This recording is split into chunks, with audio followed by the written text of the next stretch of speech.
करके नजरे कर देखोगे साथी, कमर घट के ऊपर कफन रो रहा है।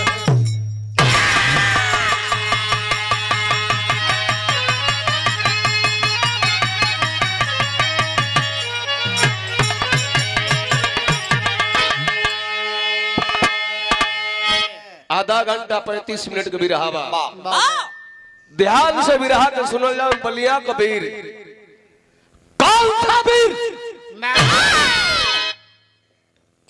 हाल की घटना घटी है मित्रों। 16 अगस्त को आईटीबीपी के जवान 7 जवान बस पलट जाने के कारण शहीद हुए। क्या है फौजियों की जिंदगी। मास्टर साहब के सुपुत्र हैं जो सरहद हिंद की रक्षा करता है। फौजी मरता है जिसका नाम अमर होता है। मौत तो आए दिन होती है जाती है, लेकिन मरो मरो तो कुछ करके मरो कि तेरे नाम को दुनिया गाए। बिना में अगलन कवाली के नमूना लगल।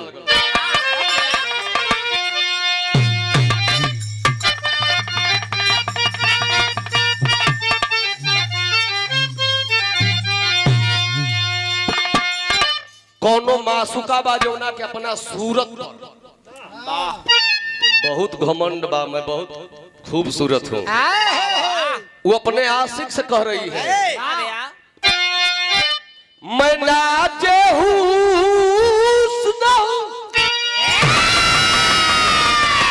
अरे मेरा तू एहतराम करो, जवानी नाम है मेरा मुझे।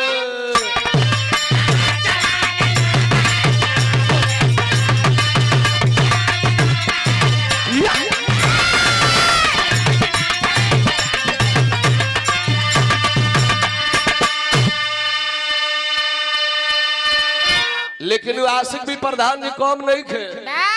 वो कहता कि तुझे सलाम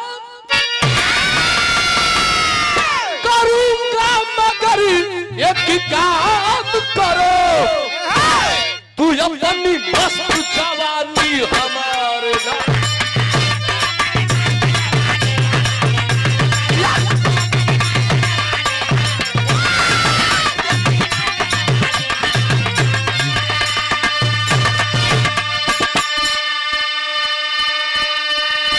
लेकिन बाहर है बलिया की धरती, चित्तू पांडे, मंगल पांडे, दरदर मुनि, भृगु मुनि की धरती है।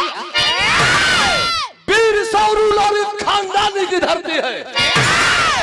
यहाँ वीर कैसे पैदा हुए? अरे बलिया के धारा पर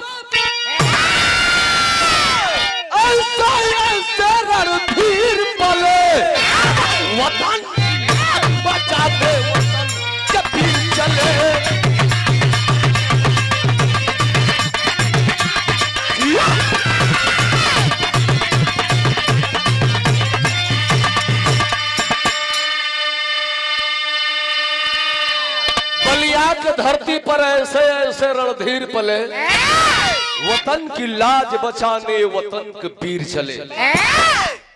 यह सब बिरहा का शुरुआत हो गई। देखा बलिया का वीर गवैया के रहे बाला राजभर बाबा जे केहू का दाम ना बर्दाश्त कैलन। गणेश अखाड़े के लोग गणेश अखाड़े की बड़ाई करते हैं। राम जो चाचा थे, बुल्लू चाचा थे, मैं मानता हूँ थे बाबा, लेकिन हमारे बलिया में बाला चाचा भी थे। आया भाई बनारस वाला कुल जना गोइलो आ वही तरह बाला चाचा कूथ नहीं अखाड़ा भी है। तब तनी बाला चाचा वाली लाइन दे दे मास्टर।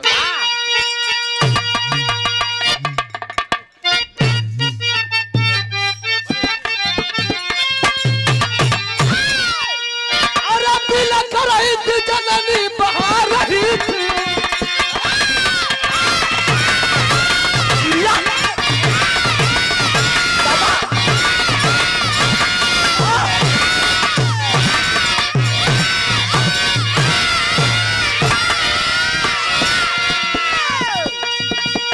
अरे बिला कराई थी जननी बहा रही थी आंसू।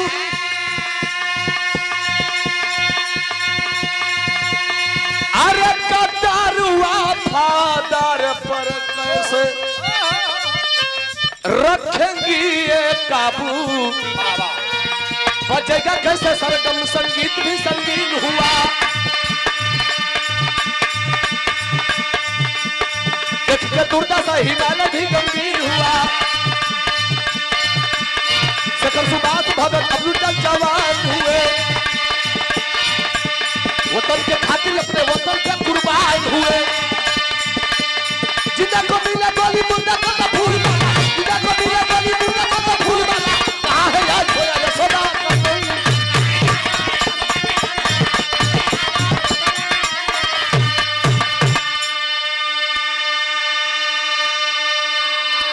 इहवे से हमारे बिरहावा का शुरुआत हो गई हो बाबू।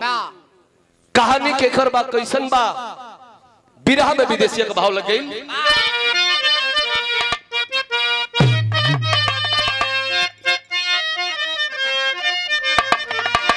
तोरा धुन छोड़ी का आनंद होला। बस ध्यान से बिरहा में 15 मिनट ध्यान देहल जा। कहानी शीशा जैसन झलक जाई। बिरहा का शुरुआत हो गई। कहानी के करबा अरे जिला बलिया में बाटे, अरे वही मनियर के घटना। चंदू पाकड़ चट्टी सिनेमा हाल के कगरिया। स्वर्गीय ब्रिजन नंदन यादव करामनाथ ललनवा हो। अरे मेजर पद पवले रहले, ये बाबू फौज की रे नौकरिया। क्या है फौजियों की जिंदगी। भाभी जी कह रही है कि मेरा बलिया है, मैं जिला को नहीं बांट रहा हूं, पूरे एशिया का सबसे बड़ा गांव गहमर, और जिस गहमर में 6 से 7 हजार फौजी हुए। तो गाजीपुर जिला, जिस धरती को शहीदी धरती कहते हैं, गाजीपुर का नाम न मिटाए। मैं साउंड की बात किया, साउंड बढ़िया मिलता है, लेकिन देखिए इस बलिया की धरती का वह बहादुर जवान चंदू पाकड़ चट्टी का रहने वाला गरीब आदमी। ई नहीं खे जरूरी कि अहिर गरीब ना होलो, गरीबी के करा पर कब कैसे कहर बरसाई। हमारे गांव में बिरहा घराना है, श्री नारायण शाह का बिरहा बड़ा लोग सुनले हुई हो। श्री नारायण शाह अशोक गुजर गए, उनका हरवाह के रहा बाबू साहेब सिंह जी। हर ज्योति हो, गोबर कढ़ी हो, तो भैया हो गरीबी का नाम महात्मा गांधी वाला के गरीब हो जाई कोई जानता नहीं। मनियार गांव के रहने वाले गरीब आदमी जेकर नाम ब्रिजनंदन यादव हो, जेकर एक बेटवा जो ने बेटवा का नाम रामनाथ थैले हो, एक बिटिया जो ने बिटिया का नाम सरोज यादव। मतारी छोड़ के दोनों बच्चों के स्वर्गलोक की ओर गई हो बाबू। बाप गरीब जरूर हुआ लेकिन ब्रिजनंदन यादव पहलवान थे, और पहलवान वह गरीब आदमी अपने बेटे को पढ़ा रहा है, मेरा बेटा पढ़ लेगा कहीं नौकरी पा जाएगा, हमारी गरीबी दूर हो जाएगी। ध्यान दीजिए बाबू, बेटवा रामनाथ पढ़ता हो, जब जब सावन का महीना आवे, नाग पंचमी का बेला आवे, जो ने खड़ा पर बेटवा न पहुंचे तो ये लोग ये बतियावे कि आज रामनाथ हवर रहित कि ना, तो हित है जो फूल तो न तणो हां ना ठोकता ध के गाज देत कि ना कि भुर भुर भुर फेंक देतो। लेणी गरीबन का आशीर्वाद वो गरीब के बेटा के मिले लगे। पढ़ रहा है, इंटर पास किया वह गरीब का बेटा, एक फौज का वांट निकला और वांट को भरा वह गरीब रामनाथ, गरीब बाप का बेटा गरीब फौज में भर्ती हो गया। फौज में नौकरी के कर बेटा करेला, गरीब किसान को। मेरा भी एक बेटा है, मेरा भी सपना था कि मैं नहीं भर्ती हो पाया, लेकिन बेटे को कराऊंगा, लेकिन क्या कराऊंगा, 4 साल हो गए। आओ मैं, अब उसका नाम है पवन, आगे लगी यादव, यादव के नाम से भी जलन। गरीब आदमी कहा बेटे को पढ़ाए क्या करे, अहिर गलैगन के घमंड लगी कुछ ना मिली तो फौज को नौकरी करो, देश का सेवा करो। वो 4 बरिस, अब 4 बरिस जो लड़का हथियार चला के आई तो का तेल साबुन का दुकान करी कि गोली चलाई।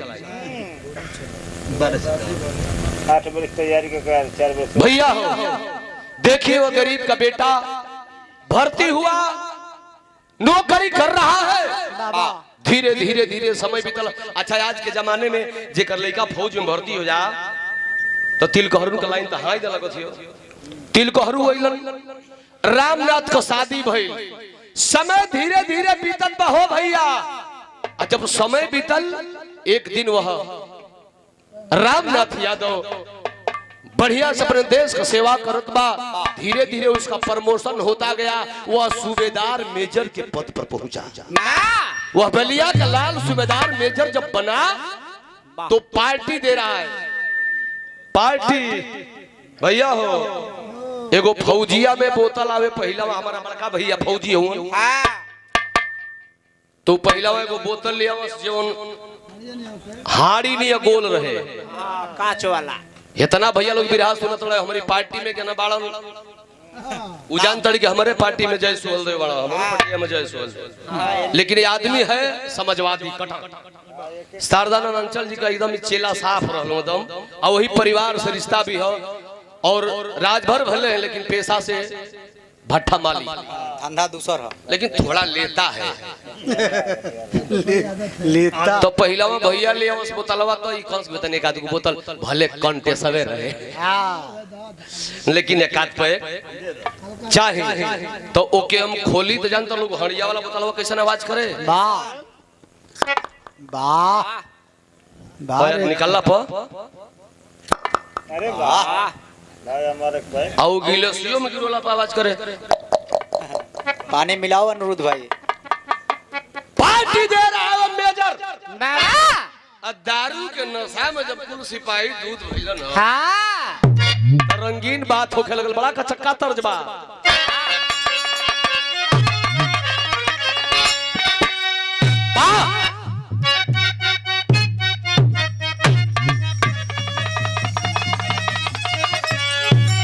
उहे तर्ज बा, अरे पियावा अरे सैया मिला ला ला मुना देखनी सपना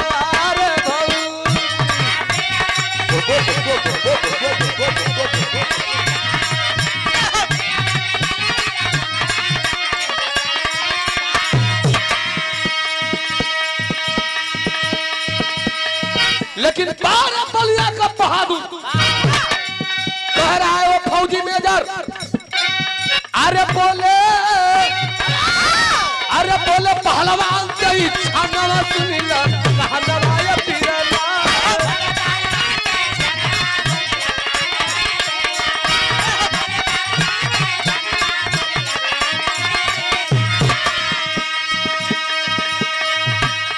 हाँ मित्रों,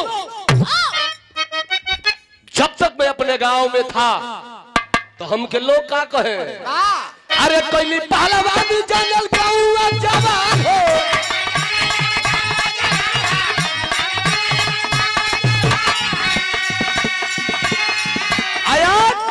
आज का कहलो, अरे वतन के सिपाही बोले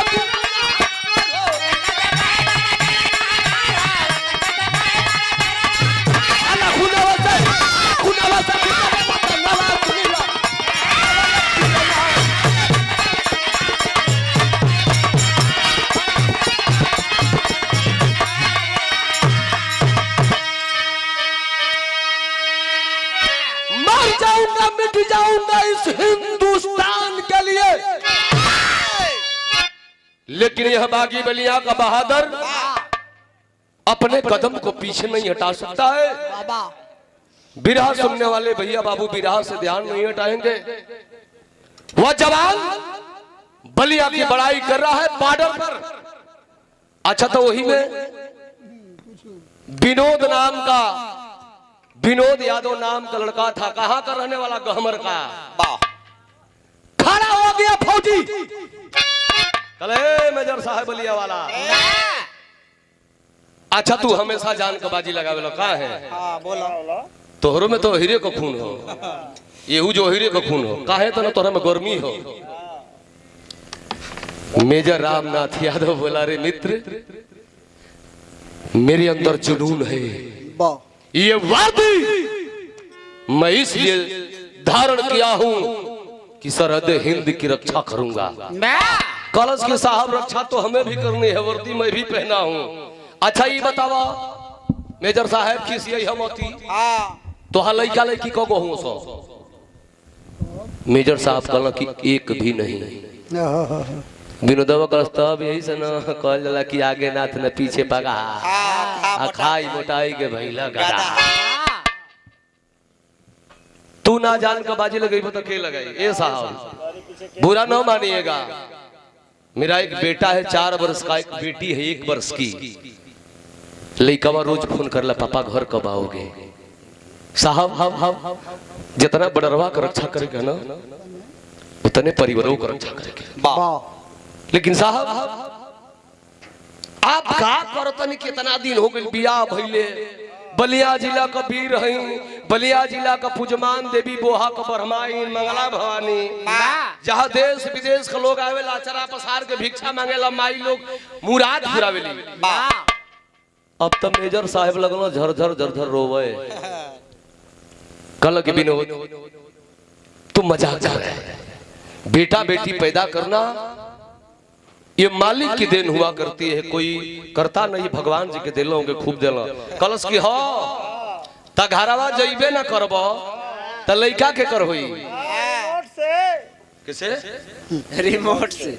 हई कोनो गवैया बिहार का गौले बा, लइका करा दी रिमोट से। सत्य कबो नहीं खे, लइका से लइका रिमोट से ना हुई। हाँ केहू नपुंसक बात ओकर व्यवस्था लखनऊ खनऊ में हो गइल बा, चल गेला पर चढ़ी जाई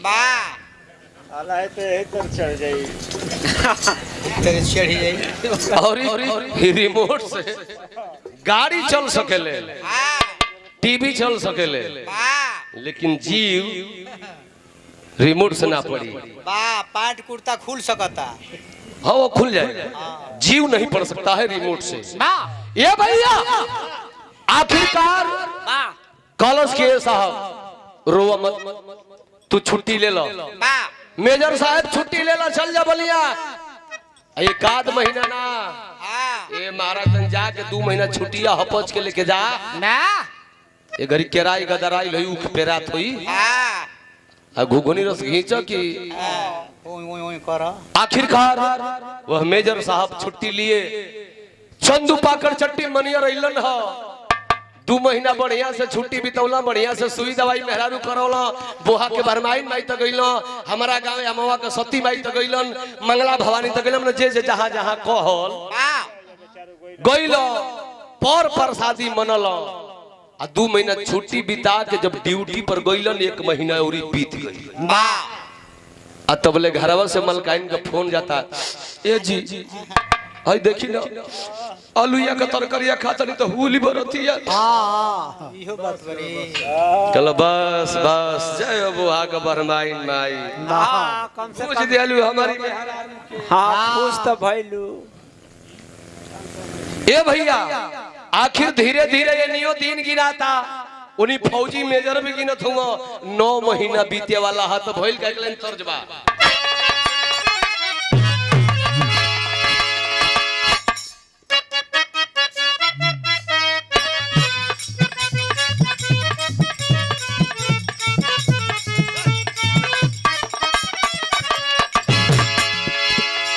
तर्जमा अरे रे मेरी चांद है राधा अरे रे मेरी जान है राधा तुम्हीं पे कुर्बान में राधा रह ना सकूंगा तुमसे दूर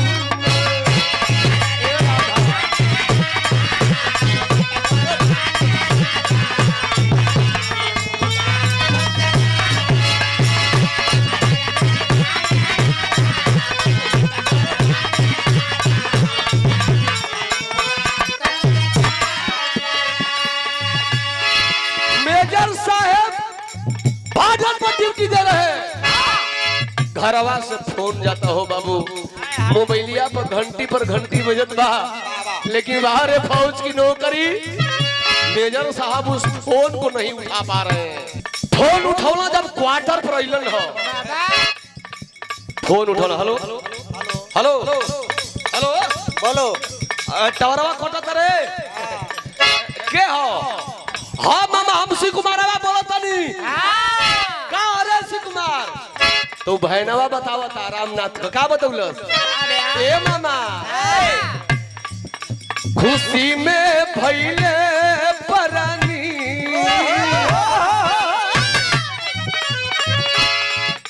खुशी में भइले परानी कि घर में जन्मी भवानी हो नवा मिलावे शिव कुमार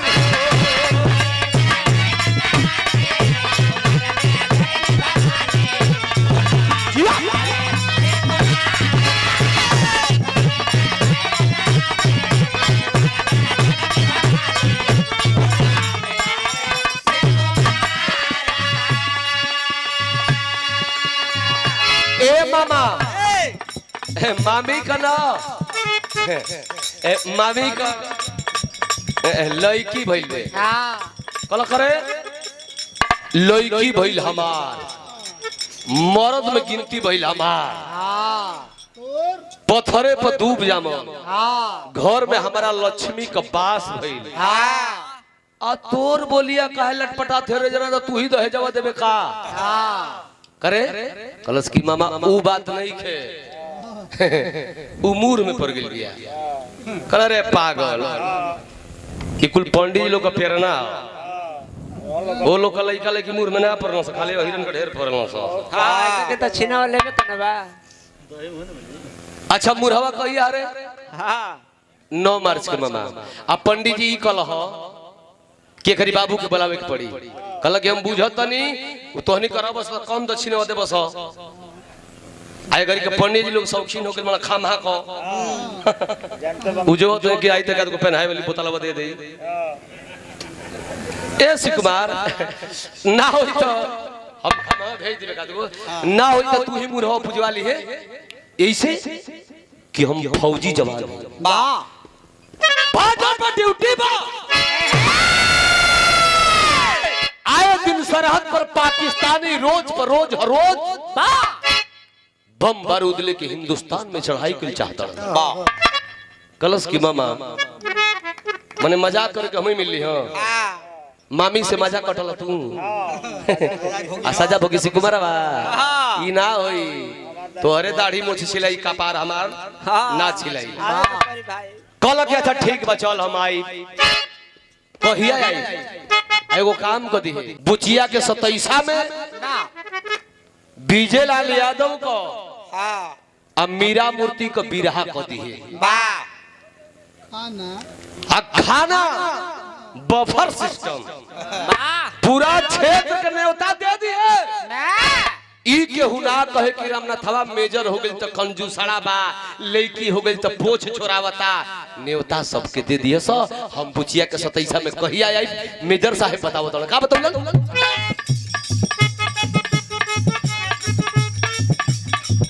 अरे वादा कइले मेजर साहब आठ के हम आई बेटी के 27 धूमधाम से मनाई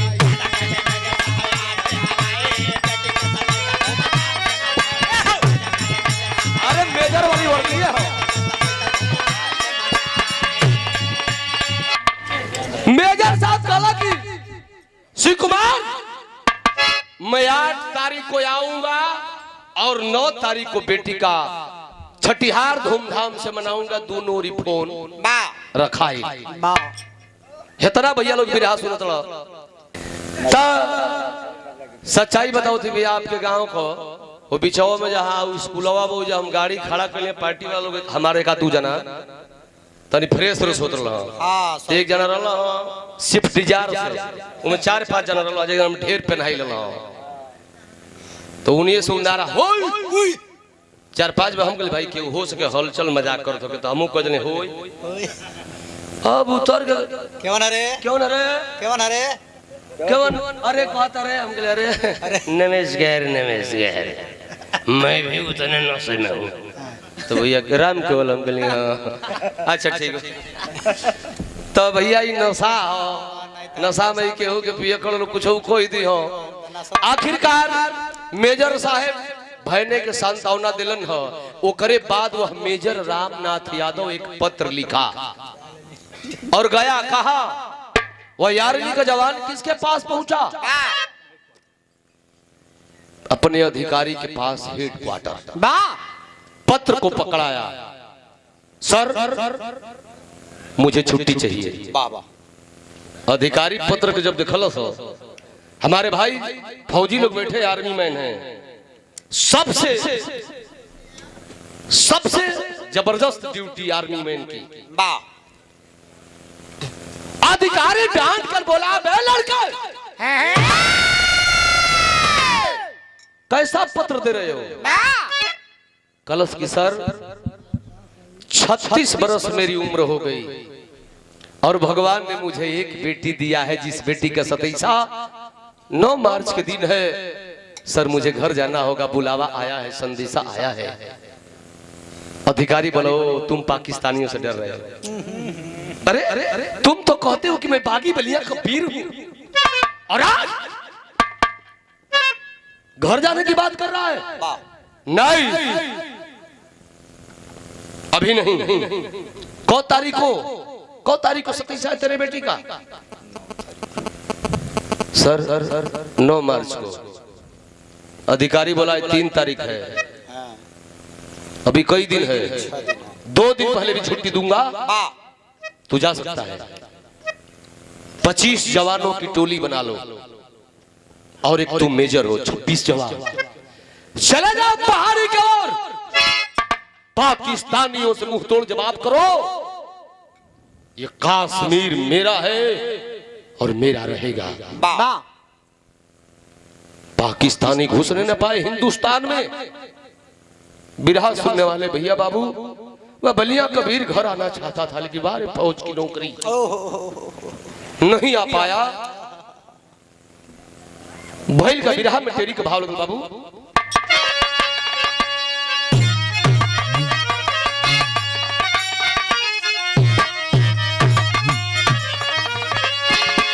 हरे मकरंद बिहू के अंदर छुप गया मकरंद बिहू के अंदर छुप गया दिल कर आता हुआ मुंह चलक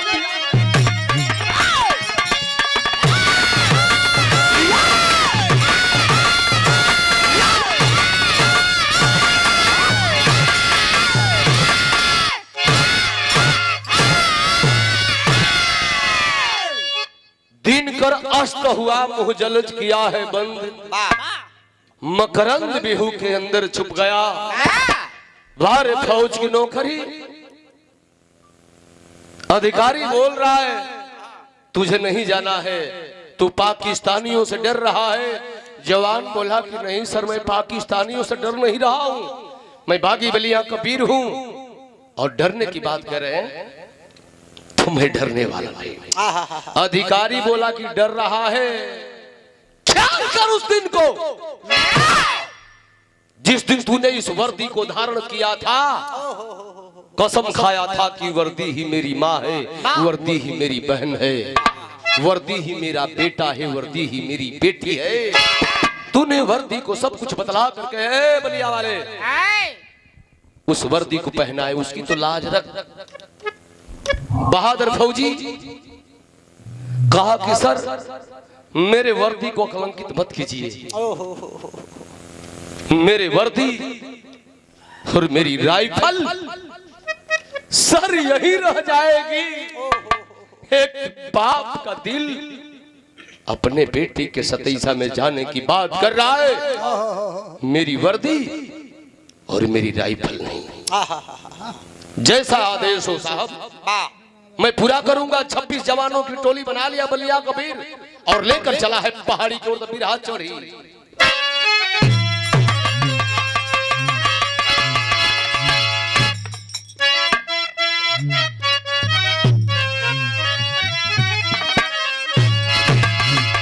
उहे दर्द बा ये दर्द के हमारे श्री नारायण शाह तनी में क्लासिकल को के गावे ऐसे कि श्रृंगार रस को यार कलाकार हर प्रकार के होते हैं। हमारे श्री नारायण शाह गावे कैसे गावे हाय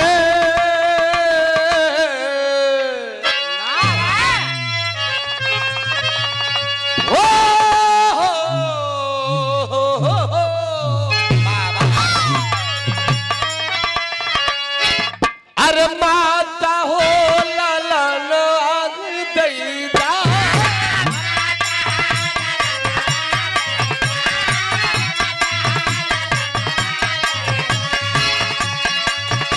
अरे बैदी हो पीर नवा दैदा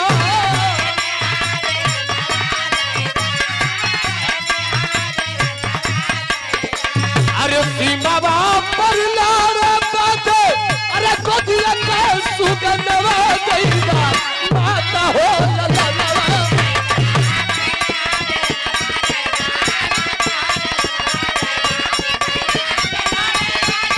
कोदिया के सुगंधवा दैदा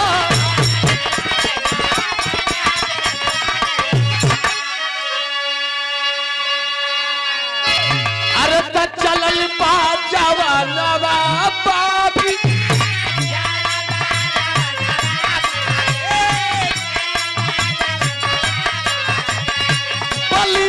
के सनवा बाबी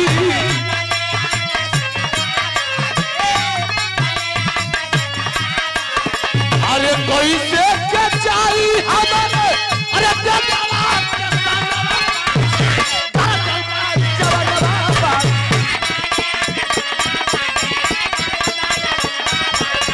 कोई से के चाही जवानवा के सनवा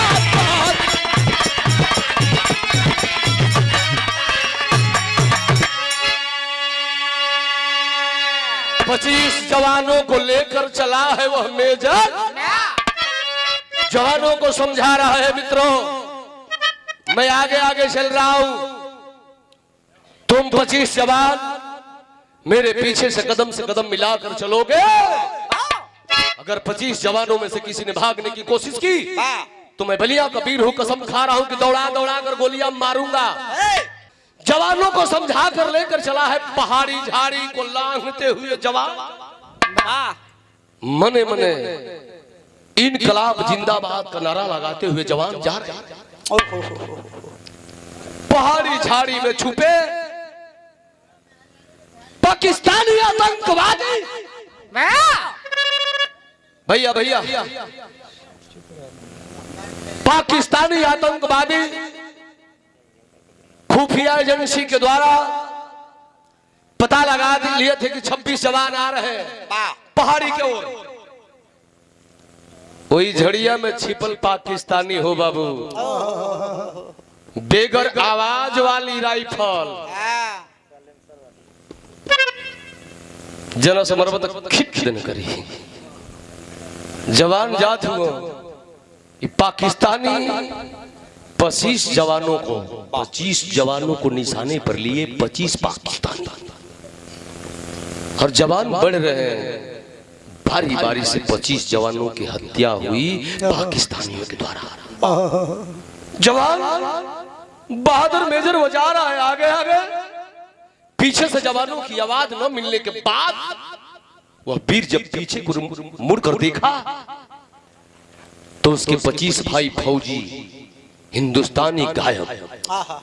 बढ़ बढ़ कर देख रहा है आगे की ओर तो 25 भाई गिर कर छटपटा रहे। उस समय याद कर लिया, कसम खा लिया, जब तक अपने भाइयों को बदला पाकिस्तानियों से लूंगा नहीं तब तक क्वार्टर पर वापस लौट कर जाऊंगा नहीं।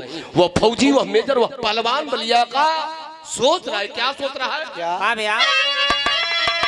अरे कैले बारे याद, अरे वही पहलवान वाली बतिया के, अरे सरसा दहाड़ के भूख लाली हले छती।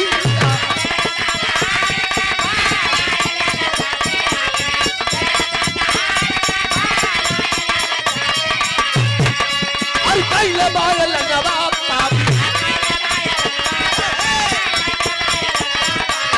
बलिया के संगवा पाजी, कैसे के चाहिए हमारा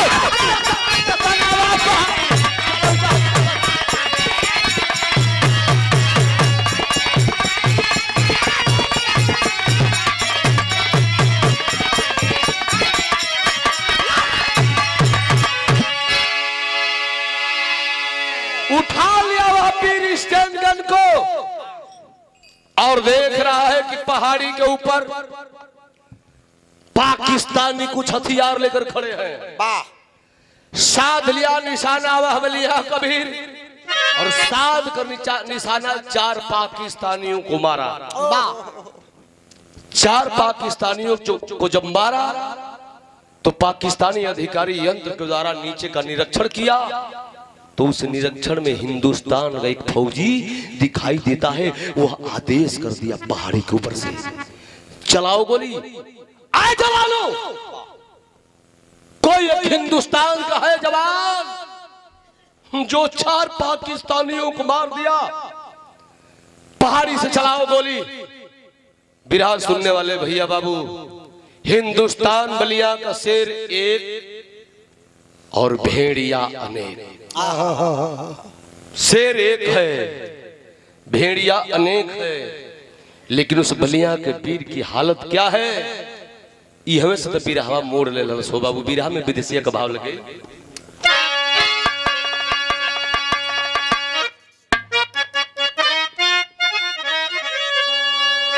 तो जैसे अभिमानू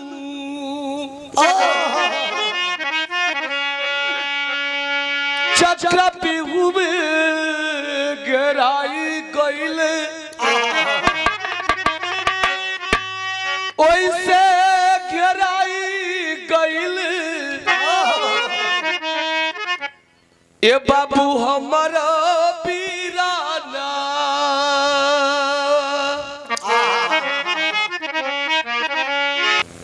आखिरकार बाबू वह मेजर बलिया का बहादुर हथियार को अपने स्टैंड गन को उठाया है, लेकिन पहाड़ी के ऊपर से पाकिस्तानियों की स्टैंड गन, राइफल, बंदूक की नोखे है उस बलिया के ऊपर, बलिया के बहादुर के ऊपर। हालत क्या है उसकी मास्टर? तो जैसे अभिमानू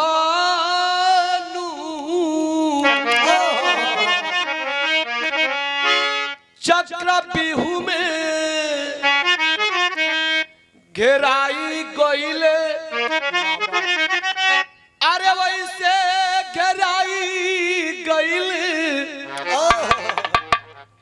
ए बाबू हमरो बीराना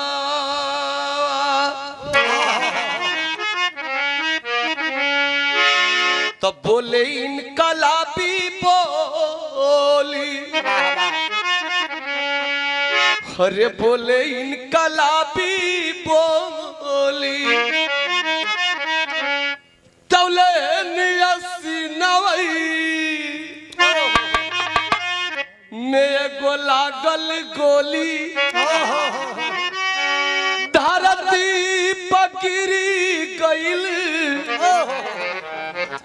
हमर रामनाथ बीराना।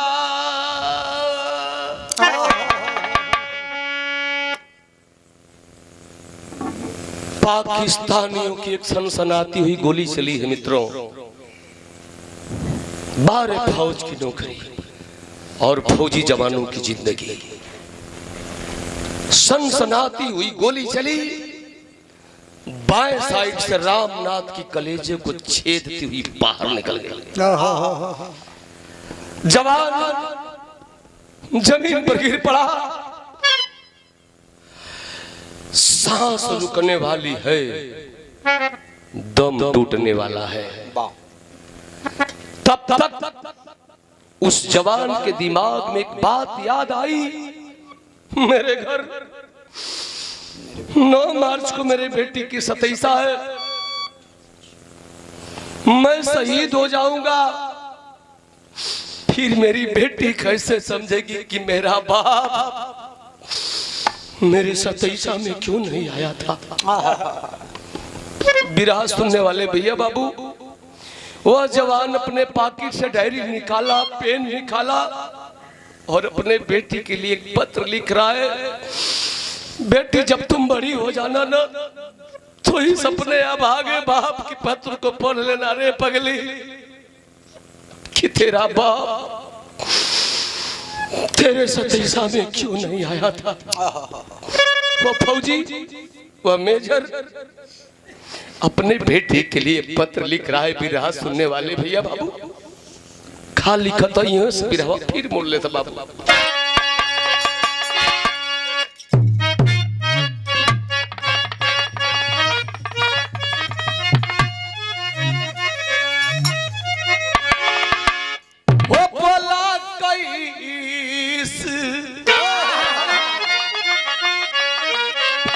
वो बोला कैसे 27 में आई बेटी हमके सुतौली धरती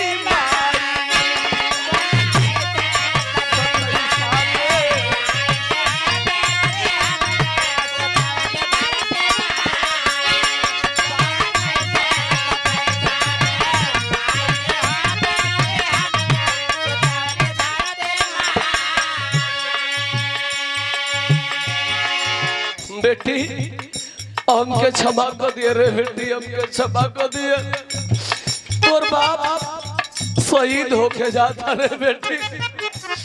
दूसरी लेनिया में लिखल रहना हो बाबू, का लिखल रहना, अखिया मुदाले ना निकलत बाबोली,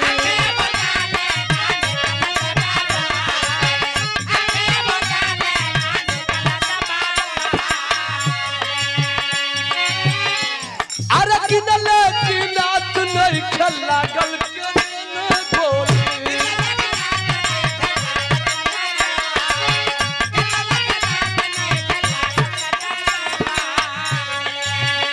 आज होत बाड़ी हम लोग विदाई बेटी हमके सुतौली धरती माई।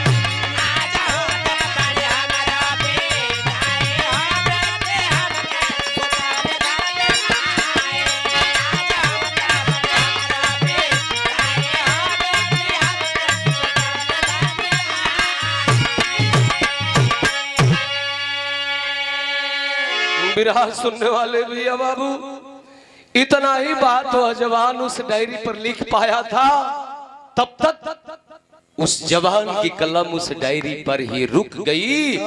वह जवान सरहदे हिंद के रक्षा में अपने जान की आहुति दे दिया। बाबू जवान शहीद हुआ, तिरंगे में लपेट करके ताबूत में बंद करके उस जवान की डेड बॉडी बलिया जिला की ओर से ली है। वही चंदू पाकड़ चट्टी पर हो बाबू, मरियर चंदू पाकड़ चट्टी पर रामनाथ का जब लसिया आइल कहिया जौना दिनवा घरवा बिटिया का 27 का दिन 9 मार्च रहा। दरवाजे पर बाप मेजर की लाश जब पहुंची है,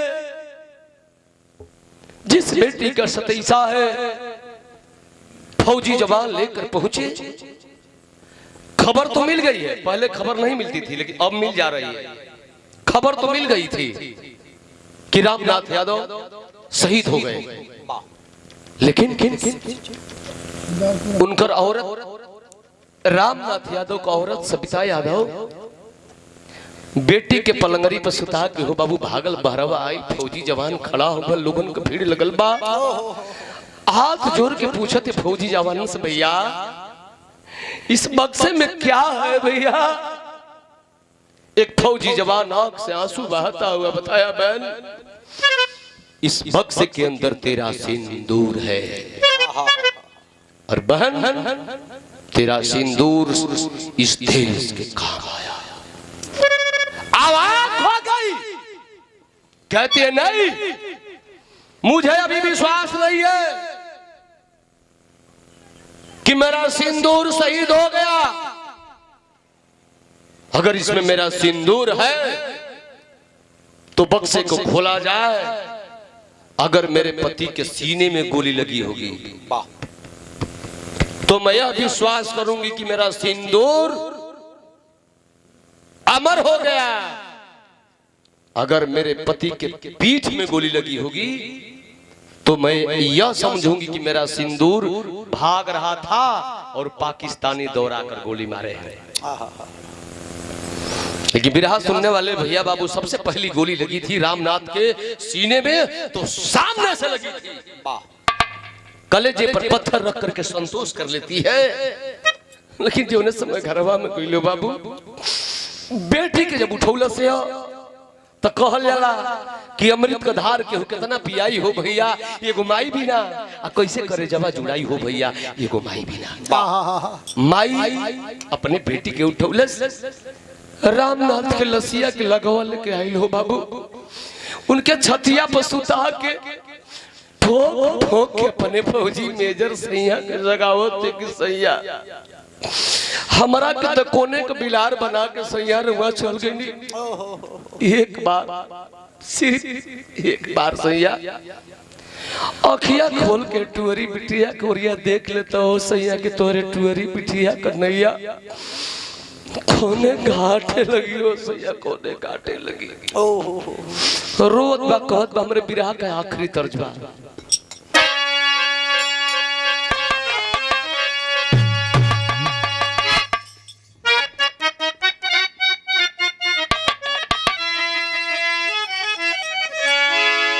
मास्टर बिरहा का भाव जो बढ़िया होला तो वहां तरज गावल कोनो जरूरी ना होला।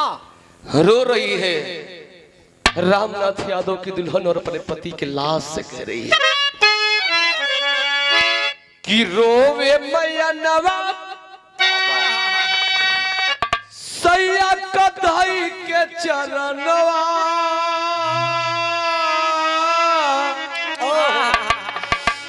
कहे कि सैया सपनवा बैला हो, सैया सपनवा बैला।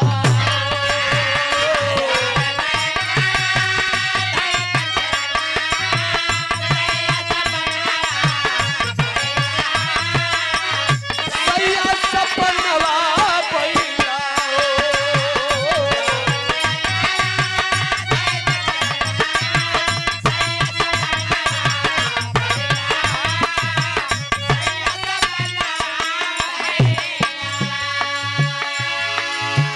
हथवा जोड़ले बा कहती बा देखूं न पावला सैया जी देखूं न पावला अपन बिटिया को चेहरा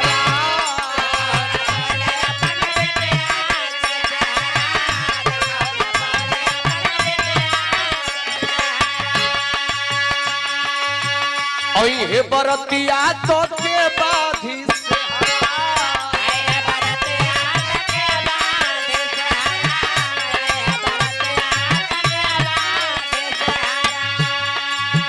बड़ी से नया नवा नया नवा नया नवा बड़ी से नया नवा अरे बन के सावनवा कहे कि सैया सपनवा भैला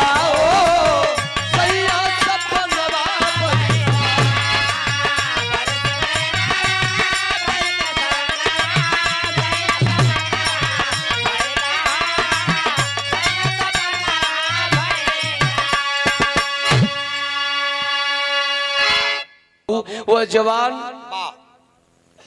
शहीद हुआ कह लगा कि चिड़िया चुग गई खेत अब का करब पछताई। जवान शहीद हुआ अपने नाम को इतिहास के स्वर्ण अक्षरों में लिखवाया। यह कोई काल्पनिक कहानी नहीं है। जो भी भैया मनियर जाएंगे और मनियर चट्टी से पश्चिम बढ़ेंगे तो एक छोटी चट्टी पड़ती है चंदू पाकड़। उसी चंदू पाकड़ चट्टी के इधर से जाएंगे तो बाएं हाथ गेट बना है, जिस गेट पर लिखा गया है अमर शहीद मेजर रामनाथ यादव। और एक और परिचय बता दे रहा हूं, उस परिवार में ये हमारे हलचल भैया पता न चले गए कि हैं, वही परिवार में इनकरे मामा जो भोला यादव फौजी हुन इनकरे मामा का सड़ुआ ना हो साढ़ू लागत रामनाथ यादव। जवान की श्रद्धांजलि दी गई, शहीद स्मारक बनाया गया। इतना भैया लोग बैठल हुआ, आए दिन सरहद पर फौजी जवान मारल जात हुवन। और हमारे प्रधानमंत्री जी पहले बार जब प्रधानमंत्री बने तो घोषणा पत्र में लिखे थे कि जब मेरी सरकार बनेगी तो हिंदुस्तान से मैं आतंकवाद मिटा दूंगा। कहां मिटा और बढ़ गया, कहां मिटा है। इसीलिए जितने जवान हमारे नौजवान भाई बैठे हैं जिनके दिल में तमन्ना है मैं फौजी बनूंगा, या जितने जवान शहीद हो गए हैं जिनकी आत्माएं उस कब्र से उस श्रद्धांजलि की ओर से उस स्थान से तरस रही है क्या कि काश एक बार कोई और बन जाता। किसका नाम ले रही है सबकी आत्मा। उससे पहले एगो बात हम साफ शब्द में बताते हैं, चाहे कारगिल की लड़ाई हो तब, चाहे पुलवामा हादसा जो में 44 जवान शहीद हुई, जबकि हर 5 किलोमीटर पर हमारे फौजी भैया आर्मी मैन साहब जानत हो हर 5 किलोमीटर पर चेक पोस्ट लगल बा। 100 ग्राम तू गांजा लेके नहीं खा जा सकत और पाकिस्तानी 250 किलोग्राम कर लेके विस्फोटक सामग्री कैसे घुस गई सीमा के अंदर बिना लोग की चाले कहा जाला कि घर का बेदिया लंका ढाहे। ये सारी कमियां सरकार की होती है। कारगिल का लड़ाई करावे में कौना नेता का हाथ रहल, बिरहा में कवि जी अल्लाह में भाव लिखल हम गा देता नहीं आ तो समझ जी जाए।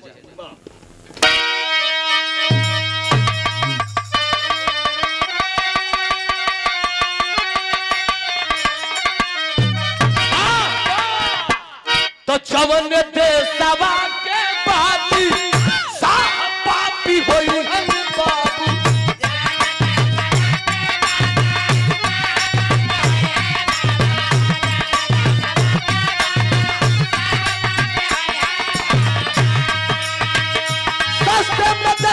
मर के जय श्री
कराने में हिंदुस्तान की नेता की चाल है।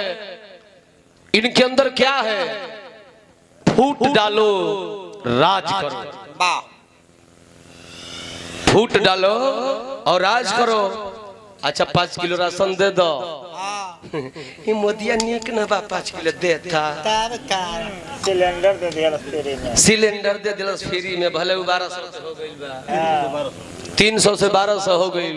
डीजल पेट्रोल देखते बड़ा लोग है सरकार। अब भाई आर्मी वाला आर्मी मैन भाई लोग सोचते कि अरे यार हमने तो मान लो ठीक हो, नया लड़का सोचते का 4 साल के जाए करे मर ऐसे बढ़िया कोनो धंधे कर ठीक बा। आखिरकार बाबू सारे लोगों, सारे नौजवानों के दिलों में एक ही बात याद पड़ रही है, क्या? खड़ी में बताओगे।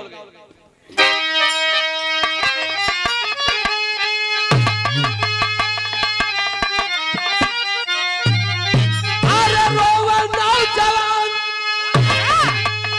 सब बहावे असिया, कबल बाजी सीमा पर मुलायम की बसिया।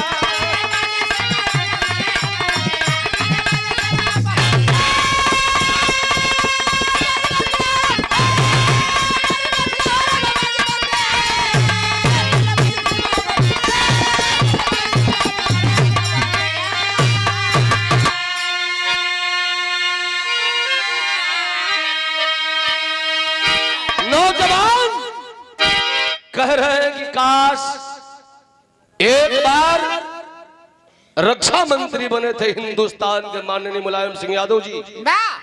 उन्होंने फौजी जवानों के ऊपर नजर डाला। इतना भैया लोग बताने की बात नहीं, तमाम बिरहा तमाम कलाकारों की आवाज में सुनते हैं और आप लोग पढ़े लिखे बैठे लोग हैं जो सुन रहे हैं कि माननीय मुलायम सिंह यादव जी ने फौजी जवानों के लिए क्या क्या नहीं किया। बाबा आई चीनी घुस गई बड़ा 60-70 किलोमीटर भीतर कहता ना सही मीडिया वाला, मोदी जी हमारी वहां बॉर्डर पे जाकर टाइट हो गए, ये 70 किलोमीटर भीतर पा करत हूं भैया हो। तो मैं मीडिया को खेला बा असजग से ना रह लोग भैया। तही लइकावा मैं रहे जी से बिना भर्ती हे हर जात 85 कर लो छूदर लो। अच्छा इमे अब वहीर भाई लोग बैठल हो, हां नाराज मत किए जाए, तने ही पगड़ी बांधल पहले छोड़ दो जाए ना फट देने काहे न उठ देबे तोर खेतवा उखाड़ ले। जितना पहले लोग हमने के 85 के लोग बड़ लोगन से जरूरत रहल, उतना आज की लोग में ओहिर के नाव से जरूरत का है। नेतन में दोष नहीं खाई, छोटका छोटका गाँव वाला जो नेतवा हूँ ई ढेर पावर में सजिया के पहनाए वाली सुई मार लेता हूँ पावर में। अरे यार हम लोग भी छूद्र हैं, हम लोग 85 में हैं। ख्याल कीजिए उस बात को कि जिस दिन जोगी जी मुख्यमंत्री का कुर्सियां पकड़ने गए तो अखिलेश भैया बैठा रहा, तो जोगी जी छूद्र जान के गाय की मूत से अखिलेश वाली कुर्सियां के धोले रहा। माने बैठे में कुर्सियां पर लाज लागत रहल, आ अखिलेश की भैया से बियाह लोग कल तना लाज लागल ना ओहो धो के भइल होई, वो धोवल होई गाय के दूध से। तो हे भैया लोग, हे देवता लोग, तने ध्यान देहल जा कि उसे गलती चूक हो गए तो क्षमा क के निवेदन क के विचार कर जाना चाहिए। इतना पीछे ठेल गेल जी ना कि जिंदगी झंड हो जाए। यही से कहल के कवि के लिखनी बा बाबा। अरे अगर तू आज नहीं अरे आई बा मुलायम, अरे दसवा में गुंडा राज हो जाएगा।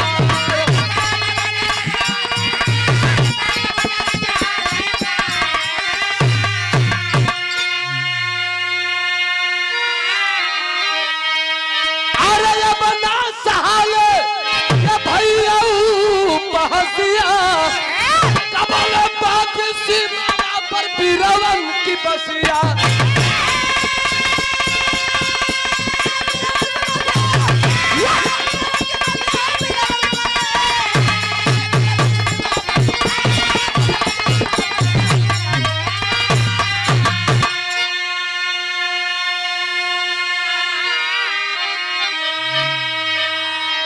हमार विरहा समाप्त भइल। विरहा में जवन छोट भाई से गलती भई लोग के क्षमा कर जाई।